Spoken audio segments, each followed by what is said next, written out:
مساء الخير عليكم. نتمنى يلقاكم هذا الفيديو في كامل الصحه والعافيه، ونتمنى تعجبكم هذه القصه هذه وتستمتعوا بها. السلام عليكم. انا سميتني حنان. انا عشت في واحد الاسره اللي كانت الام ديالها متوفيه. اش غنقول لكم، كبرنا غير مع بابا. كانت اختي كبر منا، وكنت انا الوسطانيه وكان خويا الصغير. ماما منين ولدت خويا الصغير توفات، جاتها ايموغاجي وهي توفى مسكينه.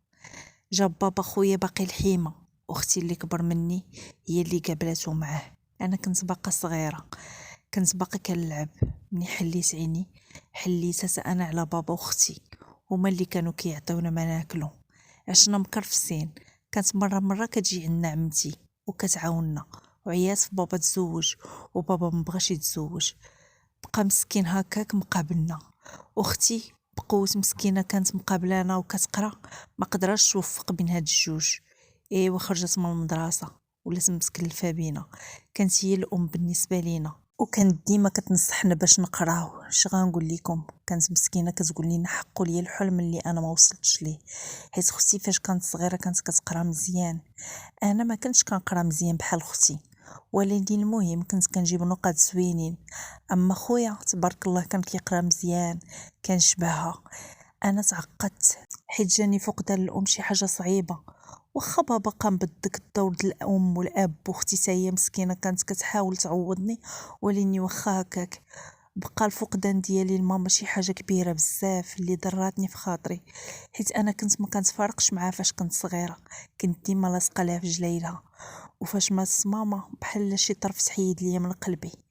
اش غنقول لكم، كبرنا بحال هكا والحمد لله. كبرت وزيانيت وتقاديت، وكانت اختي كل ما كتشوفني كتقول لي انت يا بنتي وكتشبهي لماما بزاف. ايه واش غنقول لكم، بديت من ماما زينها وديت منها السالف الطويل. كان بابا تا هو كيقول لي سبحان الله غير ماماك، كلشي اللي شافني كيقول لي غير ماماك، وهادشي هذا كان كيفرحني بزاف. منين شديت البكالوريا ديالي كملت لافاك، وخديت لا ليسونس ديالي وخديته بامتياز، ودخلت كنقرا الماستر وشديت الماستر حتى هو بامتياز.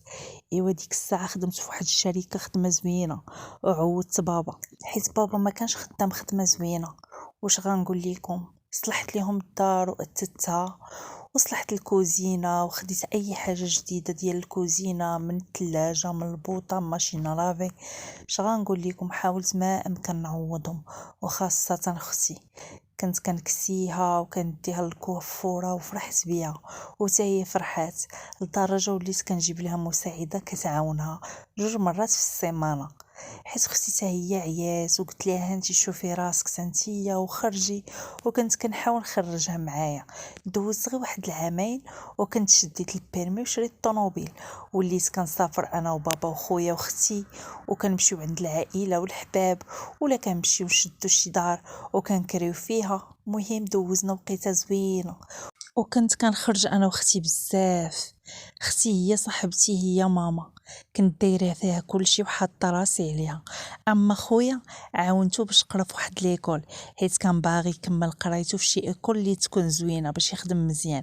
انا كما قلت لكم خدامه في واحد السوسيتي كبيره، وكنت كنتخلص مزيان، وهذا الشيء كان معاونني باش نعاون تا خويا.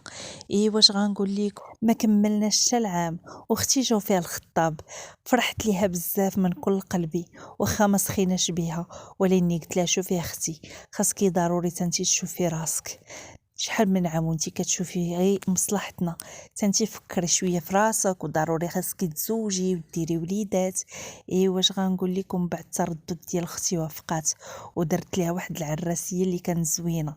كان داك الشيء صغير، ما درناش شي حاجه كبيره، ولكن طلع نهارها غزال.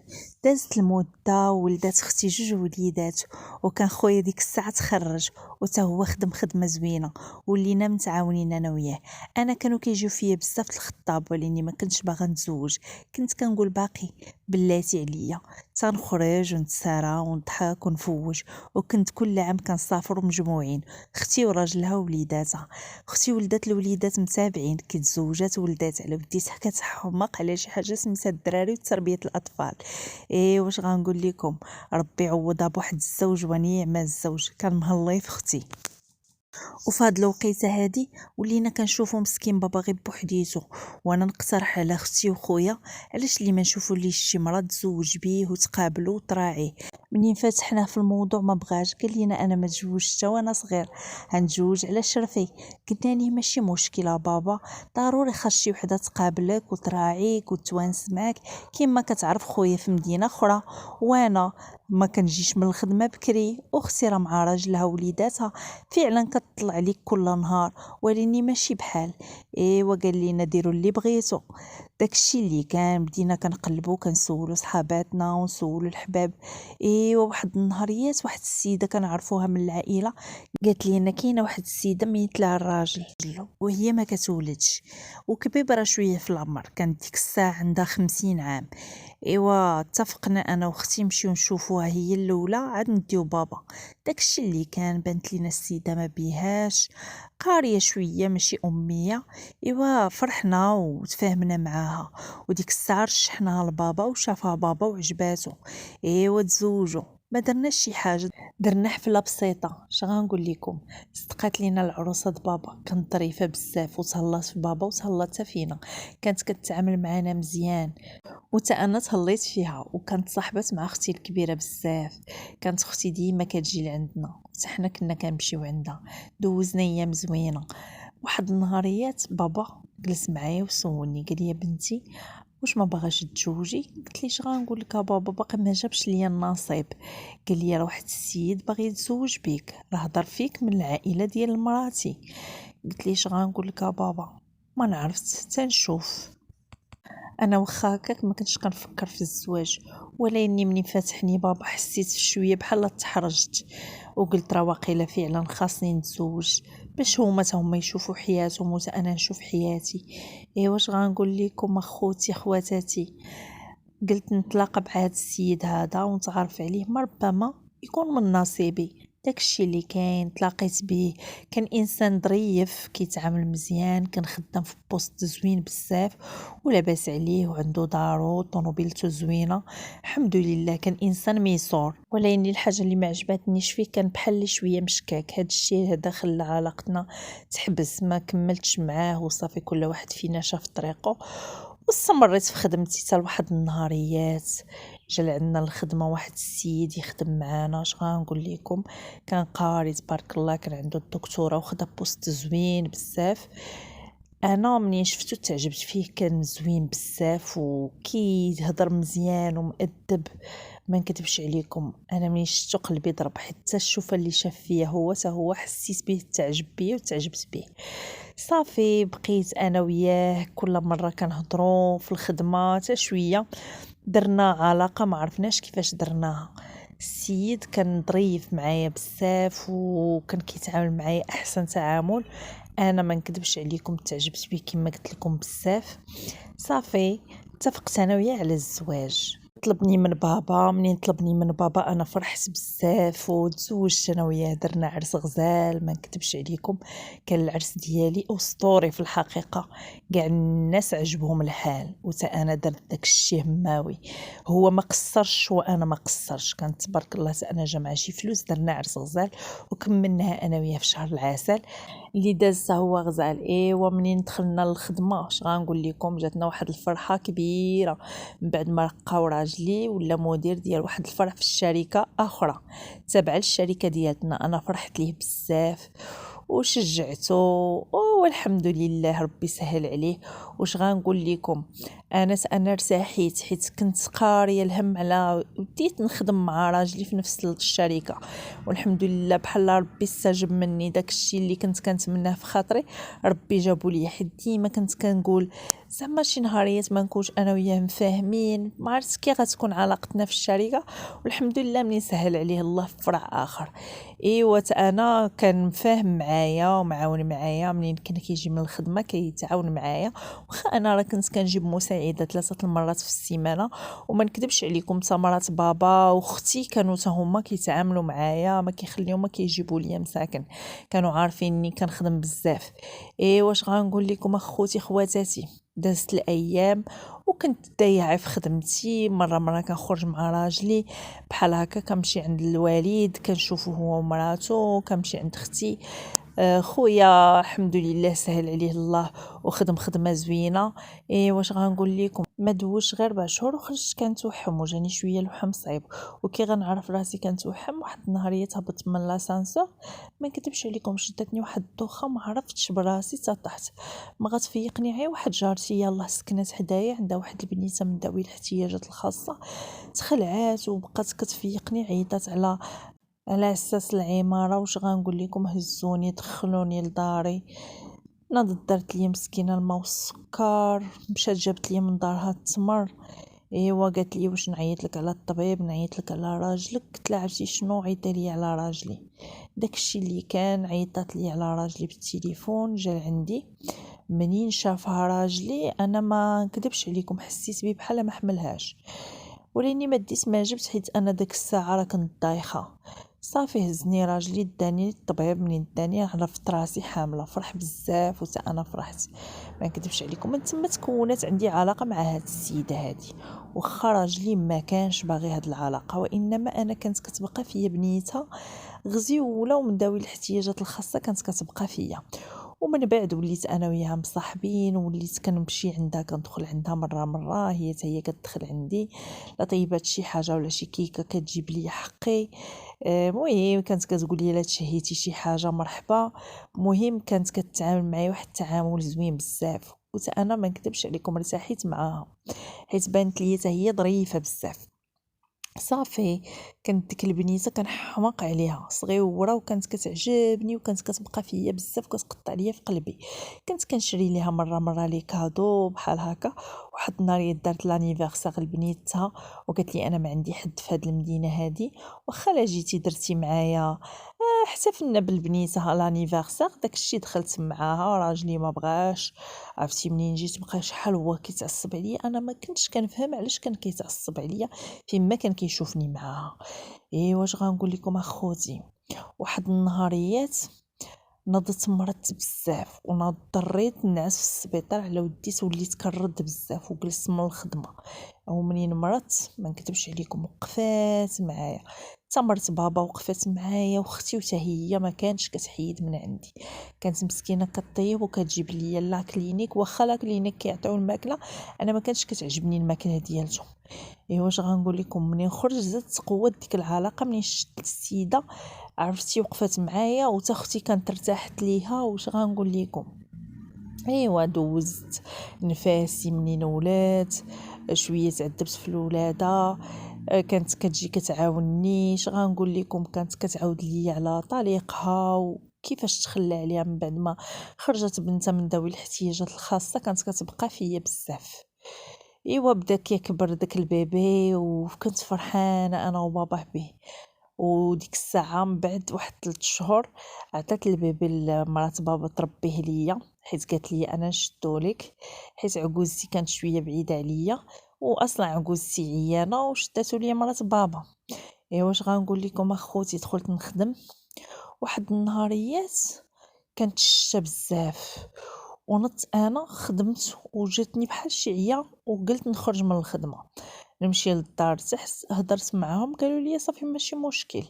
وانا غادا بلاصه طونوبيلتي ما لقيتش بلاصه شويه بعيده، كيبان لي راجلي واقف مع جارتي، واقفين بحال كيدابزوا، كيبانوا لي واقفين وكيدابزوا.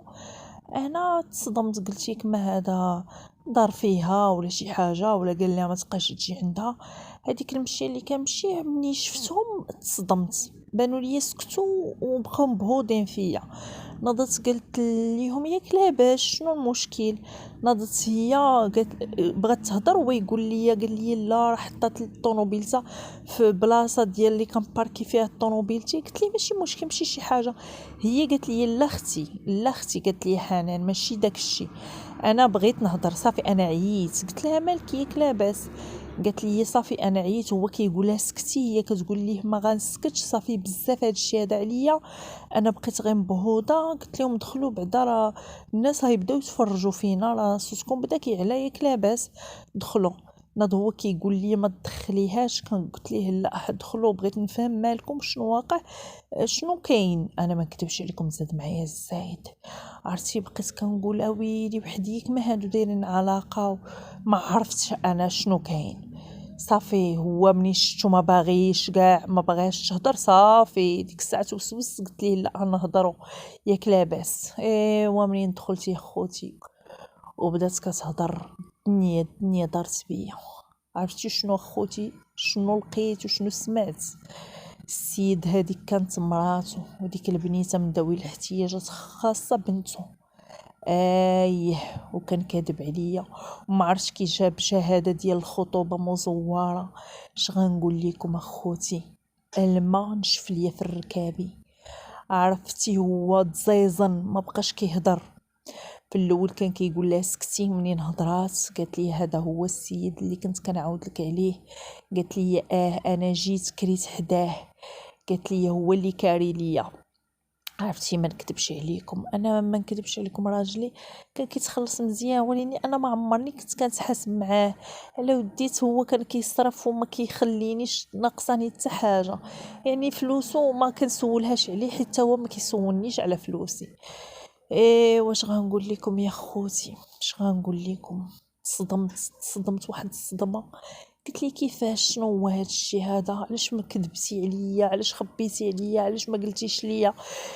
واش غنقول لكم، قال لي اش غنقول لك هذيك، فعلا انا تزوجت بها حيت كنت غلطت معاها وماشي تخليت عليها على ودي ولدات بنيته من ذوي الاحتياجات الخاصه. بالعكس، انا هاد السيده هادي تلاقيت معاه في مكان مشبوه وما يمكنش ليا تكون مراتي. انا تزوجت بها غير باش نستر عليها، وديك البنت ما ناقصها والو، كنصرف عليها وما كنخلي ما كندير ليها. هي بالعاني جات منين عرفاني نتزوج، جات تسكن حدايا وكتهددني وكتبتزني. عرفتي اش غنقول لكم، حدي سمعت هاد الشيء هذا زدت شوكيت، نط شنو درت، عيطت لبابا هو ومراتو، قلت لهم ضروري تجيو، عيطت لباه ومو قلت لهم نتوما ضروري تجيو. مو وباه تصدموا على وديت، ما عمرهم كان في راسهم هاد الشيء هذا. واش غنقول لكم، قلت لهم ما حشمتيش تخلى على البنيته باقا صغيره ومريضه. قال لي انا ما تخليتش عليها، انا كنت كنصرف عليها وهي بتزتني مني عرفاتني تزوج، وكانت كتقول لي غنقول بالعاني. قال لي جات سكنات حدايا وبالعاني تصاحبت معاك. وش غنقول لكم اخوتي خواتاتي، انا رانا تصدمت وما دخلش لي هذا الشيء العقلي، وليت كنقول وقيلا كنحلم. اما باهم مدكدوها ليه، بقاو كيغوتوا وتصدموا وتفاجئوا، وهي بقات غير كتهضر وكتبكي وكتشكي وتنوح. واش غنقول لكم اخوتي، قلت لبابا عرفتي شنو، تسناني غنجمع حوايجي وغنمشي معاك. داكشي اللي كان، هزيت في شنطتي درت فيها حويجاتي حوايج ولدي صافي ومشيت مع بابا. واخوتي خواتاتي منين مشيت جلست السيمانه ما كيهضر معايا حد وما باغا نهضر مع حد. ساده عليا، درت كونجي د مالادي في الخدمه، ساده عليا مصدومه، كيصوني ليا بلوكيتو. ما نكذبش عليكم، قلت لبابا ما بغيتش نهضر مع حتى واحد. منين داز السيمانه دخل عندي بابا كيهضر معايا، قال لي شوفي يا بنتي، اش غنقول لك، اللي وقع هو هذا. دابا انتي هاد السيد هذا واش كيتعامل معاك خايب؟ قلت ليه لا. قال لي عمرو قلل منك؟ قلت ليه لا. قال لي عمرو ضربك؟ قلت ليه لا. قال لي عمرو عايرك؟ قلت ليه لا. قال لي واش طمع في فلوس؟ قلت ليه لا. قال لي هادشي كتاب عليه. قال لي انا هضرت معاه وهضر معايا، هو كان غلط شحال هادي، ومنين قلت لي ولكني ما كانش عليه يخبي عليا. قال لي يا بنتي هادشي مكتب الله، دابا شنو غديري؟ واش غتطلقي منه على وديت هاد السبب؟ قلت لي اللي كذب عليا ما عندي عيشه معاه. قال لي شوفي، هو ما كذبش عليك على وديت، بغى يكذب عليك وانما حيت ما بغاش يخسرك، حيت يقدر كون كان عاود لك وقال لك هاد الشيء هذا ما كنتيش توافقي عليه. ما كذبش عليكم، رجعت خدمتي وقلت لبابا ما بغيتش نهضر في هذا الموضوع، وبقيت كنفكر مع راساتي. منين كنفكر كنقول هي بالعاني دارت هادشي كله باش دير ليا الصداع باش ترجع معاه، واخا هو قال ليها هاكا قدامها قال لها انا عمرني ما غنشوف فيك، ما فهمتش علاش لاصقاني الفلوس وكتاخديهم، شنو بغيتي اكثر من هذا الشيء هذا.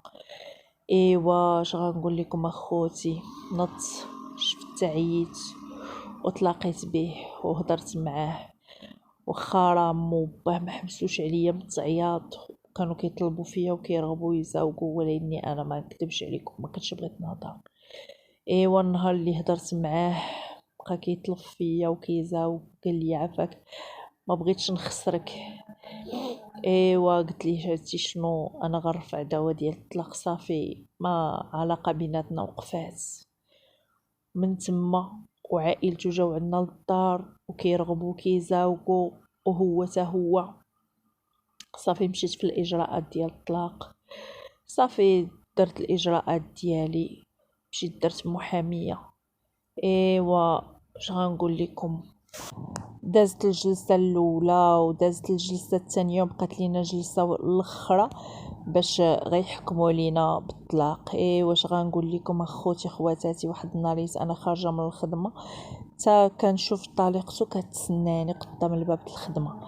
المهم ملي بدات كتسناني ناضت بدات كتهضر معايا، هو ما كانش عاود لي على الطلاق، ما عرفتش واش قايل ليها قال لها رجعت ليها ولا ما عرفت. المهم بدات كتهضر معايا في واحد الهضره قالت لي اش غنقول لك، هو اصلا ما عندك ما ديري بيه وما صالحش ليك وهداك كذاب وانا كذب عليا وضحك عليا وتفلى عليا وتانتي تفلى عليك، بحال زادت كتشجعني على الطلاق. قالت لي وانا ما نكذبش عليك، هذاك سامح في بنته ما فيهش الخير وغيكون عنده الخير فيك. مهم ما عجبتنيش هضرتها، انا بقيت غير كنسمع ليها وما ديتش عليها. صافي بسلامه بسلامه مشات في حالاتها، بقيت جالسه كنفكر. نضت مشيت نيشان عند اختي. مني مشيت لعند اختي قلت لها قولي لي دابا اش غندير، ها شنو طرا وها شنو طرا، راه جات لعندي وبحال كتشجعني باغا نطلق. قالت لي اختي انا من الاول قلت لك اختي ما تطلقيش والله غفور رحيم وربي كيسمح، علاش لي ما تسمحيش لي دار الغلط ولكن سمحي ليه. حتى هو راه كان كيتبتزو ديك السيده وعاود لينا بانه قهراتو وكانت كتاخذ منه الفلوس صحيحه ودابا ارتاح منها. ايوا قلت لها اش غنقول لك اختي، قلت لها ودابا انا لا بقيت معاه خاصو ضروري يشوف بنته، ما يمكنش ما يشوفش ديك البنت. قالت لي شوفي، قالت لي كلشي غيكون قانوني وبالمحكمه، قالت لي انتيا حاولي تحبسي الطلاق. ايوا قلت لها اش غنقول لك والله ما عرفت. قالت لي السيد راه باقي باغيك، قالت لي خليني انا غنهضر معاه. ايوا ناضت اختي هضرات معاه، ومنين هضرات معاه خوتي ناض طلق بيا. تلاقيت انا معاه ويقول لي شنو انا باقي باغيك وما باغيش نفرط فيك. وقلت لي عرفتي شنو والبنت اش غدير فيها، قال لي اللي بغيتي ما بغيتينيش نشوفها ما نشوفهاش. قلت لي شوف انا ما بالعكس انا ما باغيكش ما تشوفهاش، انا بغيتك تشوفها. قال لي اش غنقول لك، قال لي انا غنشرط عليها تمشي لمدينه اخرى، ولا بغاتني نبقى نصرف عليها داك المصروف كله. قلت ليه بزاف عليك غتبقى تصرف عليها داك المصروف، حتى هي راه خاصها تخرج تخدم على راسها ولا دير راسها شي حاجه. قال لي وها انت كتشوفي عندها البنت من ذوي الاحتياجات الخاصه. قلت لي وعرفتي شنو صافي ماشي مشكل، نخصو لها واحد المبلغ وتمشي تسكن في مدينه اخرى وكل شهر تجيب لك البنت تشوفها ونرجعوا انا وياك. والسيد بغا يطير بالفرحه. ايوا الحمد لله رجعت انا وياه بعد تفكير طويل ما نكذبش عليكم وما ندمتش. دازت الايام ولدت وليدات اخرين ولدت تويميين والحمد لله عشت انا وياه مزيان. وديك البنيته مسكينه اش غنقول لكم بنته ما طولاتش غير منين دازت واحد العامين مسكينه توفات. وديك الساعه راجلي تهنا من هاد السيده هادي اللي كانت كتبتزو. اش غنقول لكم الواحد كيغلط ومنين كيغلط الدراري اللي كيبقاو في المشاكل بحال دابا هاد البنيته هادي انا بقات فيا منين مات ما نكذبش عليكم ما صبرتش عليها. على وديت كانت عزيزه عليا وكان كل شهر كيجيبها كتبقى معانا من الصباح حتى العشيه ولا كنخرجوها. واش غنقول لكم، اما بالنسبه لامها ما بقاش كيصرف عليها. صافي منين ماتت ديك البنيته صافي تقطع المصروف وتا هي تهنينا منها ما عرفناش شنو دارت. هذه هي حكايتي وهذه قصتي. انا جاتني صدمه كبيره منين كذب عليا راجلي هاد الكذبه، ولكني سامحت ليه على وديت هو يستاهل انسان طيب. كنتمنى تكونوا استمتعتوا بالقصه ديال اليوم. فضلا وليس امرا ما تنسونيش في اللايك ديالكم، واللي ما دايرش ليا متابعه يديرها ليا، وشكرا لكم.